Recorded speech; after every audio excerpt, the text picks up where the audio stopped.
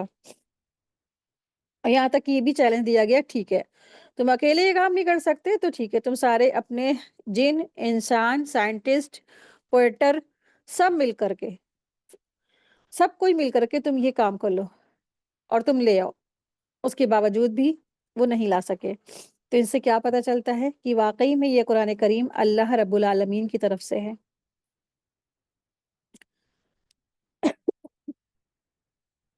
اللہ تبارک تعالیٰ ارشاد فرما رہے ہیں، اللہ تبارک تعالیٰ نے اپنی کتاب میں فرمایا وَلَوْ كَانَ مِنْ عِنْدِ غَيْرِ اللَّهِ لَوَجَدُوا فِيهِ اخْتِلَافًا كَثِيرًا، اور اگر یہ قرآن اللہ کے علاوہ کہیں سے ہوتا تو ضرور اس میں بہت سے اختلافات، کنٹرڈکشن پاتے۔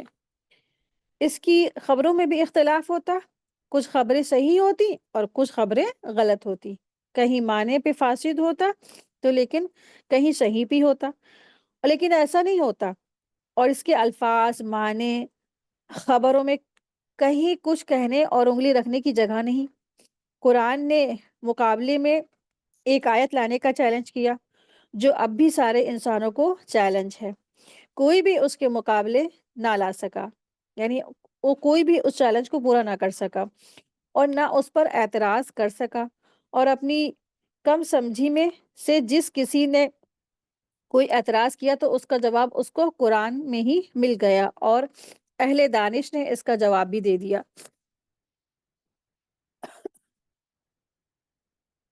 دراصل منافقوں کی جن باتوں پر انہیں تنبیہ کی گئی، ٹھیک ہے، تو قرآن میں اختلاف نہ ہونا ہی منزل من اللہ ہونے کی دلیل ہے۔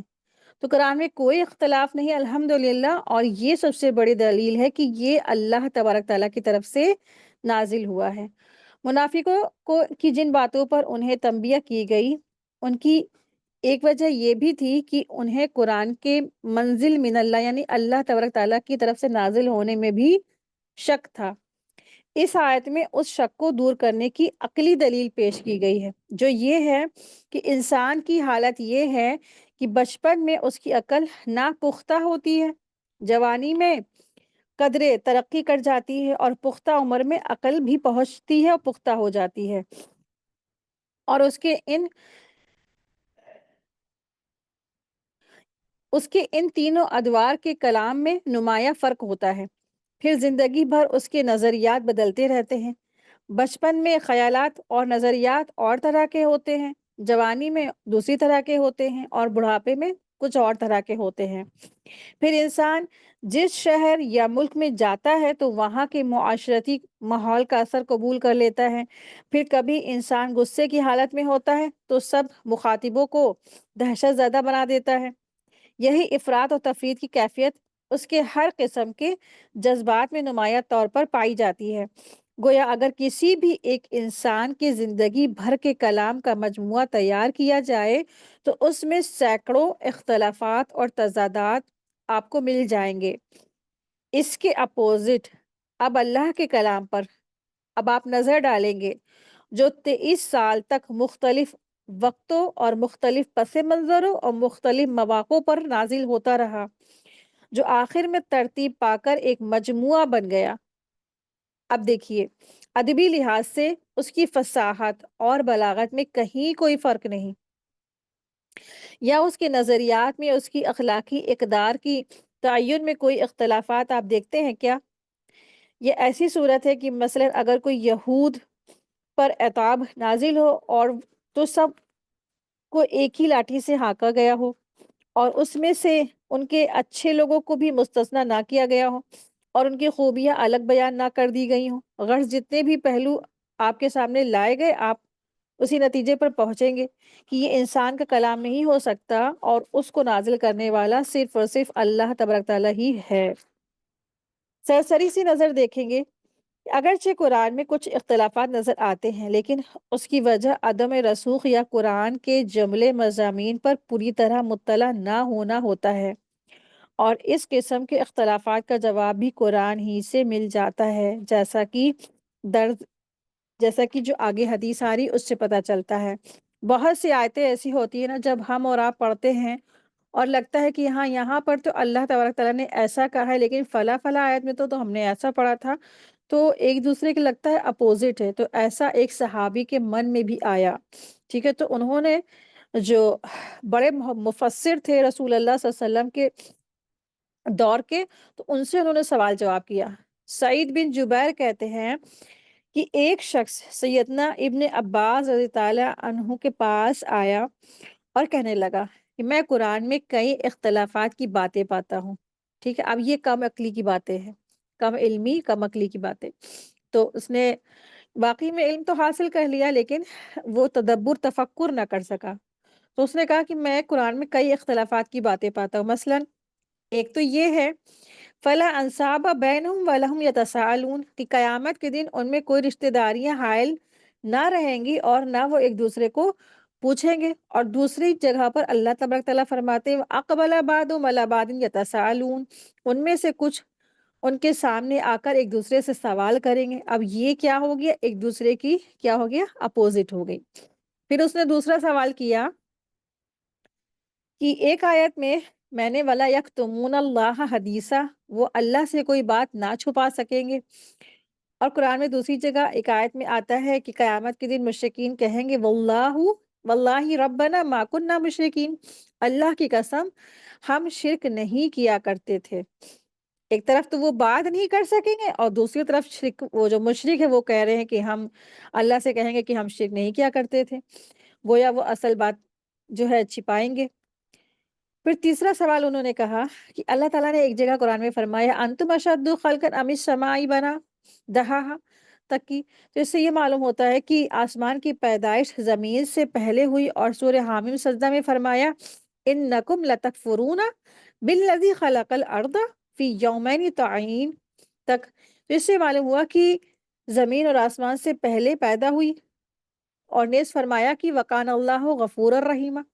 چوتھا سوال اس نے یہ کیا عزیزاً حکیمہ سمیعاً بصیرہ، تو ان سے یہ معلوم ہوتا ہے کہ اللہ تبارک تعالیٰ ان صفات سے زمانے ماضی میں موصوف تھے لیکن اب نہیں۔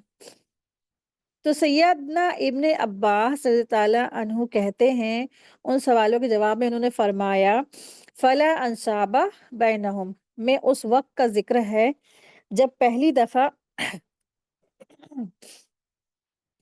پہلی دفعہ سور پھونکا جائے گا اور آسمان اور زمین والے سب بے ہوش ہو جائیں گے، اس وقت نہ کوئی رشتے ناتا رہے گا اور نہ ایک دوسرے سے کچھ پوچھنے کا ہوش ہوگا۔ اور دوسری آیت میں جو ایک دوسرے سے سوال کرنے کے ذکر ہے نا، تو یہ دوسرے نفخہ سور کے بعد ہوگا، تو ان کے سوالوں کا جواب ملا پہلا۔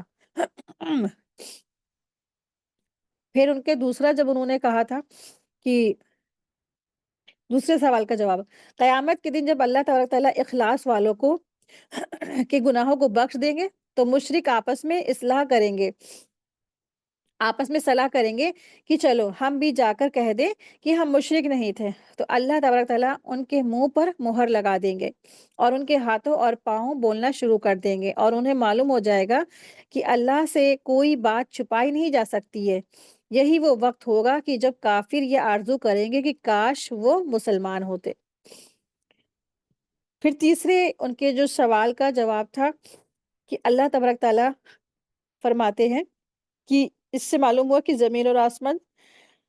زمین آسمان سے پہلے پیدا ہوئی، تو آسمان اور زمین کی تخلیق میں ترتیب اللہ تبارک تعالیٰ نے پہلے زمین کو 2 دن میں پیدا کیا، پھر آسمان کی طرف متوجہ ہوا تو اگلے 2 دن میں ان کو سات آسمان بنایا، اس کے بعد زمین کو پھیلایا، اور زمین کا پھیلانا یہ ہے کہ اس سے پانی نکلا، گھاس چارہ پیدا کیا، پہاڑ جانور ٹیلے وغیرہ سب کچھ نکالے 2 دنوں میں۔